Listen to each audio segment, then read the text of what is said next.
Howdy, I'm Bill Cook from the Greenlee County Cooperative Extension in Duncan, Arizona. Weather's warm, and of course you know what that means, weeds, and lots of them. Before you start spraying weeds, there's a few real basic things you need to know. There's a couple of different categories of the herbicide.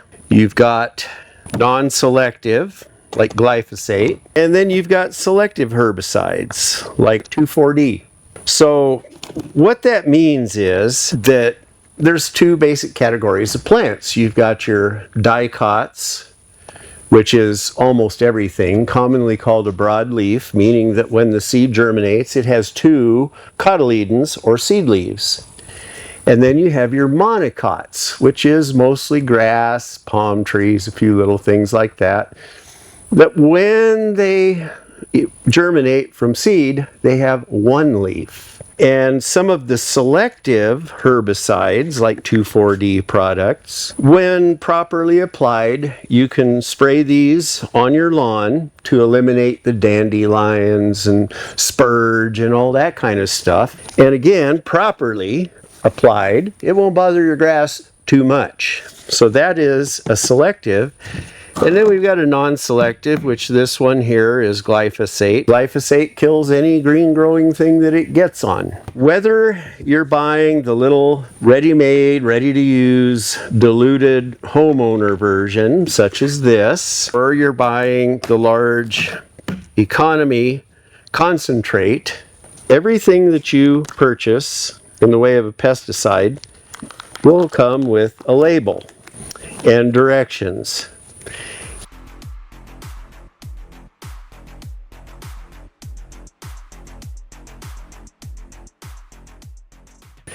And that label and directions will tell you what it's used for, how to mix it, how to use it, along with some safety information, like, you know, hazard to bees and that sort of thing.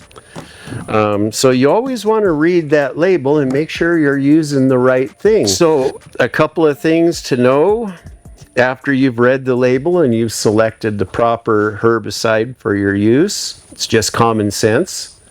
Smaller, younger, more vigorously growing weeds will go down quicker. Why is that important? Well, we want to limit the pesticide use.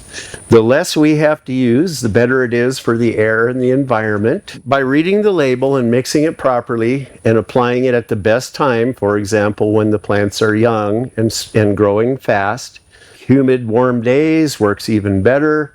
You'll be able to get better control using less of the herbicide. And of course, the idea is that the less of any pesticide we have to use, the better off we are. Another thing, one of the big hazards is if your weeds have started to bloom, if they have blossoms on them, well, then if you go out there and spray them, you may be spraying some bees. Now, whether they're present or not, if they're present, you might hit them with some herbicide. If they're not, they may step in the residue. So bees are a good thing to be aware of. Spray those weeds before they go to blossom. Another thing that people like to use for weed control is a pre-emergent. And how a pre-emergent works is that you put it on either granular or liquid. Typically the directions will have you water it in, and it goes there in your top layer of soil, and it forms a barrier of vapor in there that when the seeds germinate, it kills them. Pre-emergent, before they've emerged. Now what it won't do is kill weeds that have already germinated.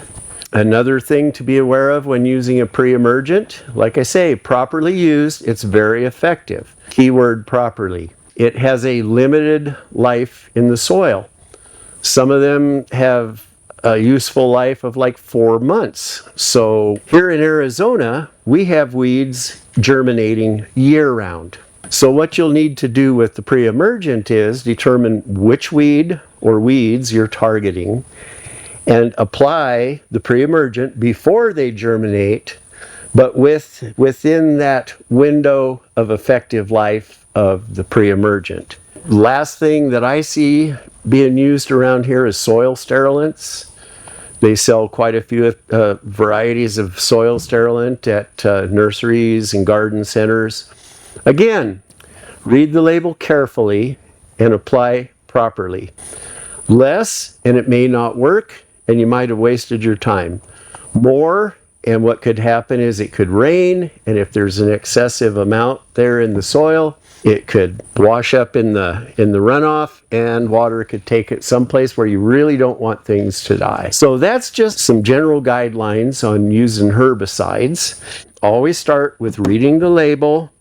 You can often, by reading the active ingredients, you can often buy a generic brand for 1/3 or 1/2 of the price of the brand names. So anyway, that's herbicide.